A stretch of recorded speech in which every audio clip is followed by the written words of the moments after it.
Hi, welcome to Papa's Workshop. This is part 2 of my turntable build, and today I'm putting a lot of different drill bits on here. Let me show you all the different things that I have put on this turntable, and I still got more to go. So let's get started.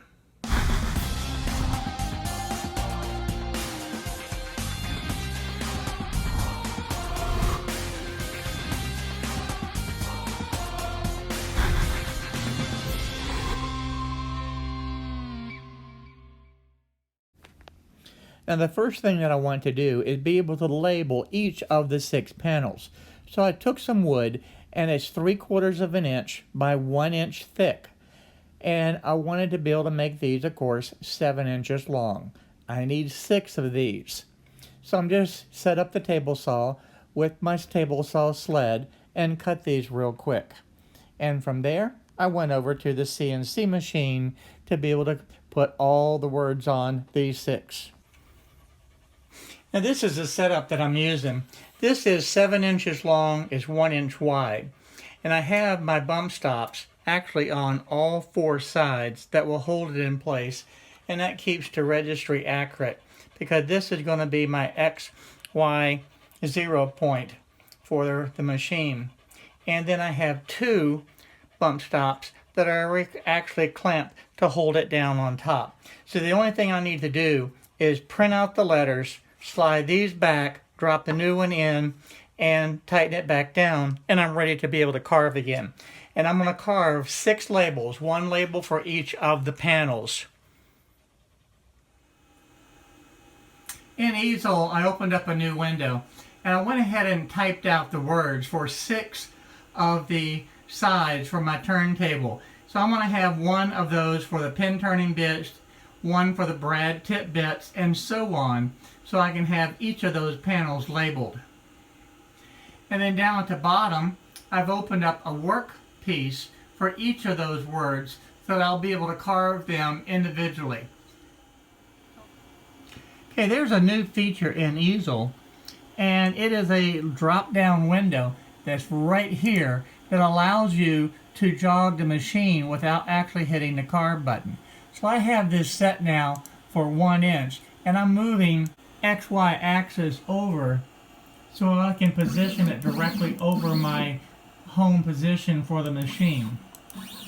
I absolutely love this new feature, and I'm going to be talking to Inventables and say, well done.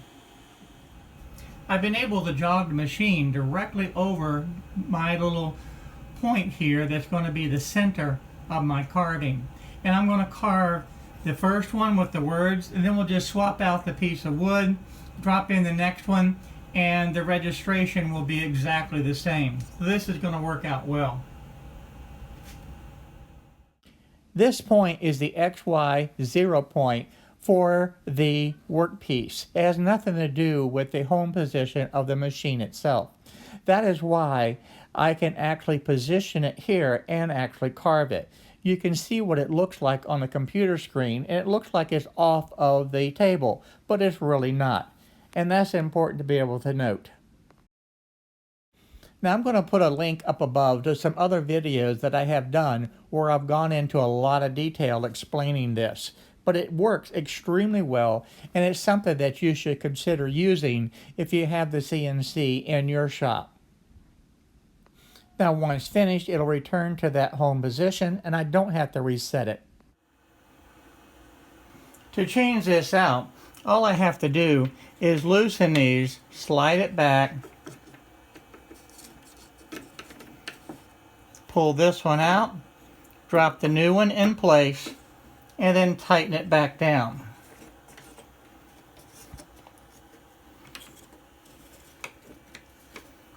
And just like that, I'm ready to carve again. Then I can move the spindle back to my center point, and I'm ready. Now after carving these, I went ahead and sealed them last night, and this morning I painted and filled in all the letters, and I did this on all 6 of them. So now that everything is dry, I'm going to go ahead and sand this off, and that will reveal what the letters truly do look like.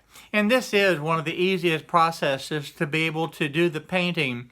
And I'll put a link up top to be able to show some of the other videos where I've gone into details on this process. Now on this project, I just put one coat of sealer to be able to protect it from the paint.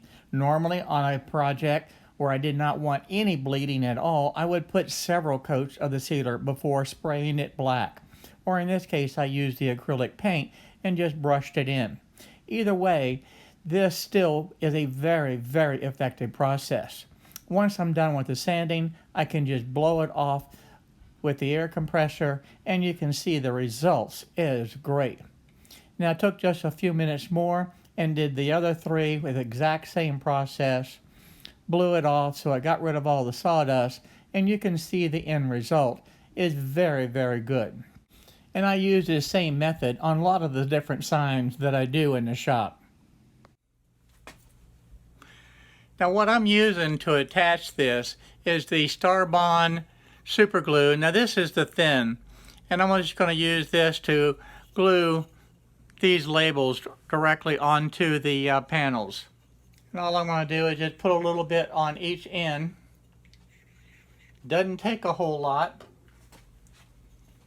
And I'll just go ahead and stick that in place. Make sure it's exactly where I want it.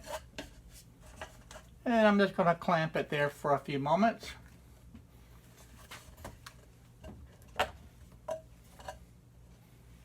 There we go. Okay, now I've got all of the different labels attached all the way around, so I'll know exactly where my bits are. And I think that's going to add a nice touch to the whole project. Now on this front side, I'm going to attach the bits as you see here, or something very similar to this, where I can just come and grab the bits and go right to the drill press. But on the back side, I've got a lot of extra storage inside of here, and I don't just want to put something on the face. What I've actually designed is a semicircle. And this semicircle is going to attach in here, and it will probably be at several different levels depending on the drill bits that I put in there. And that way I'll be able to have multiple bits, not just on a flat surface, but being able to cover this entire area, which actually is going to give me even more storage space than what I had originally calculated. So that is going to be a nice addition, where I'm going to be able to put these on the inside of all 6 of these panels. Now to glue in this small dowel rod into this, and it's going to hold that in place, all I'm going to do is just use a little bit of the Starbond. Okay, I have the hole drilled, and this is going to be able to hold this dowel rod. And what I'm going to be doing is just, again, using the Starbond thin glue. And the main reason is that it dries very quickly, and I can keep moving with this project because I really want to get this project done. So I just put a few drops in there, put the dowel rod in, hold it for a couple of moments, and it's done. It's ready to go. And you can't do that with the normal white glues. Of all of the little displays that I had to make to be able to put on these panels, this one was by far the most complex. And what I wanted to be able to do is have these drill bits sitting up at an angle. So I just used a little piece of the scrap 1/2-inch plywood to be able to support them off of the level plane and to keep them at the angle. Then I cut 2 pieces that would fit in between the wood from the top to bottom, and at this point I glued them together with my glue and tape method. And this is I use on the CNC machine a lot, where I'll put a piece of painter's tape down on both sides of the wood, as you see right now. Once that's in place, and I only need just a little bit, I don't need a whole lot to be able to hold this, but then I can use the Starbond glue and put a few drops on each end, and then from there I'll just stick these 2 boards together, and then that way I'll be able to cut them out at the same time And I find that this is a lot better than you trying to use the double stick tape. The other thing that I wanted to be able to let you know too is I will be putting a link in the description so that you can purchase this Starbond glue for 10% off.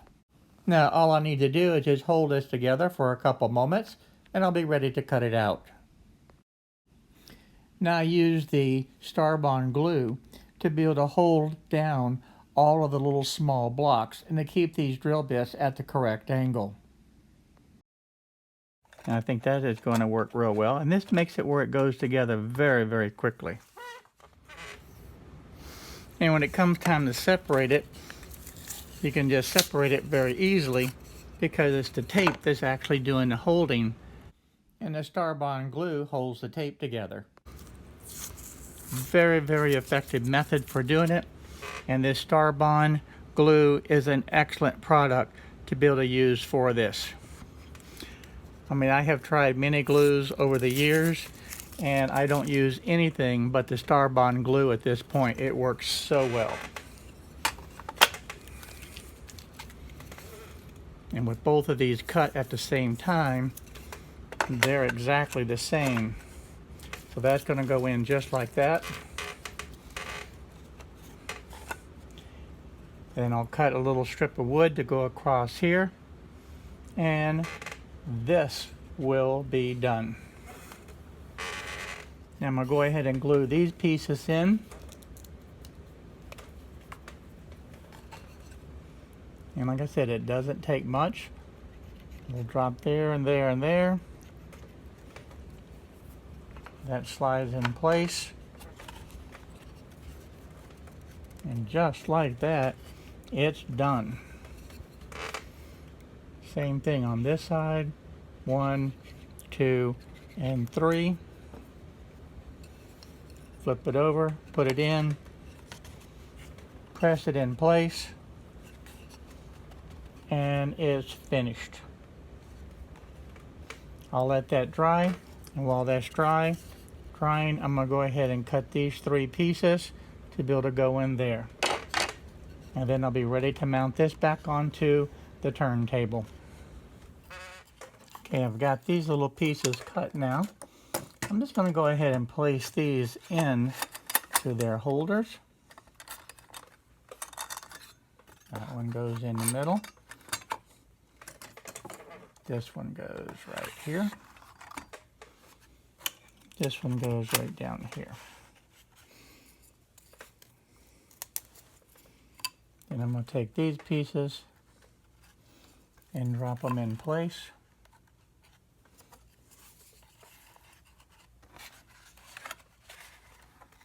I like that one real well because I can see the measurements on here. And what I'm going to do is I'm going to go ahead and cut these a little smaller because I want to be able to see those measurements. Now with this piece cut, that drops right in there and I'm able to read all those measurements. That is what I'm looking for. Then I'll do the same thing with this one. I'll cut it right here. And I'm going to go ahead and screw it in the way I did this up on top. So I'll be right back. Let me get this cut. And there we go. Now I can read all of the fractions very easily. I'm just going to go ahead and screw these in place. And I use the awl just to make the holes, and that just makes it easier for the screws to be able to start.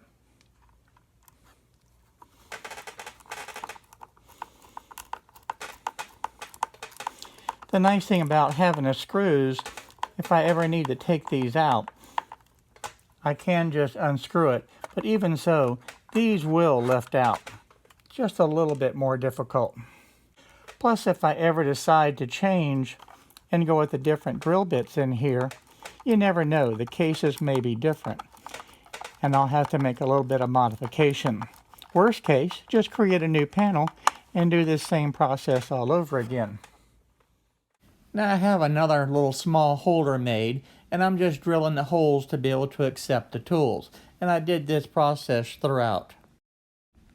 Making and mounting these little holders are actually very straightforward. The only thing that I need to do is just be able to drill the pilot hole into the back of it so I know exactly where it's going to sit. And then once that's done, I'll just go ahead and put it back into place and screw it into position. Now, one thing I want to point out is I did not want to glue all these in place, and the reason being is I want to be able to have the opportunity to move them around if I need to.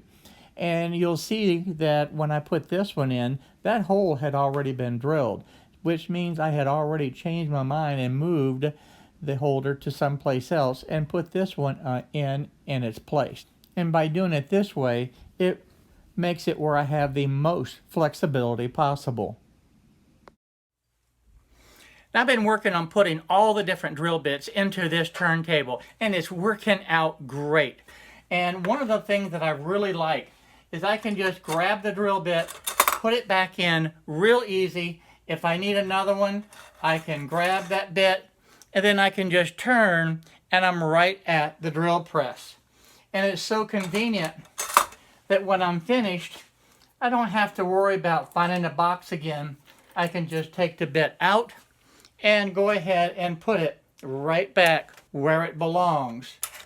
And nothing gets lost that way. Now then, there are times where I need to take the drill bits out on a job. So what I have here is a box that is set up where I can just take and grab and go. What better way than that to be able to have all the drill bits that you need in one location. Then when I come back, slip it back in place, and I turn it, and I've got it. So that, to me, is a huge, huge advantage. Then over here on the next one, I'm going to be looking for some more bits. I have a case of bits that I want to be able to keep that I can take to the job site, but I also have my Forstner bits that I keep in the shop. I also have these down here for the self-centering bits and the ones that will pre-drill and do the countersinks as well. And then as I go around further, I've got my hole saw. And I've got all the different sizes in there. I've got the little armature with the Allen wrench, everything conveniently located. And on the back side, when I do the doors, and I do doors actually quite often, one of the things that I really like about this is I can just take this, slip it off, and I can go to the job site with it. And I have everything that I need. The one thing that I still have to add that I just thought of is the 1-inch paddle bit that'll go in here as well. So you'll see that shortly. The one thing that I haven't done yet is sorted out all my pin turning drill bits. And I'm going to be putting those on here. I also have my brad point bits in here. And then on this side, I've got all of these. These were the ones that were in the package that I've just never had a home for. Well, now I've got a home for them, and this is perfect. And my other spade bits, I'll end up figuring out how I want to do the layout over here on this side. But this has turned out to be better than fantastic, more than I had ever hoped for. So I hope you decide to build one of these, and you can put drill bits or you can put any of the small tools on here. And I'm going to show you how I did some of these. Some of them are just very straightforward, where I just took the block of wood and drilled the holes in it and put it on. So there's really not a lot of thought that has to go into it. The biggest thing that I wanted to be able to do is take advantage of the interior storage space. And that's the reason I put together this little half a circle to be able to do that. It really adds a lot more storage space to the cabinet.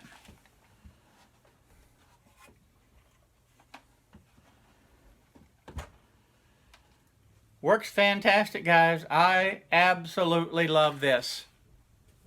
Hi everyone. Thank you for watching my video today. If you like the video, please go ahead and hit the subscribe button down below and the little bell next to it so you'll be notified on the different videos that I upload.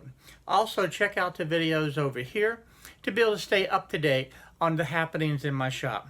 So again, thank you for watching my videos.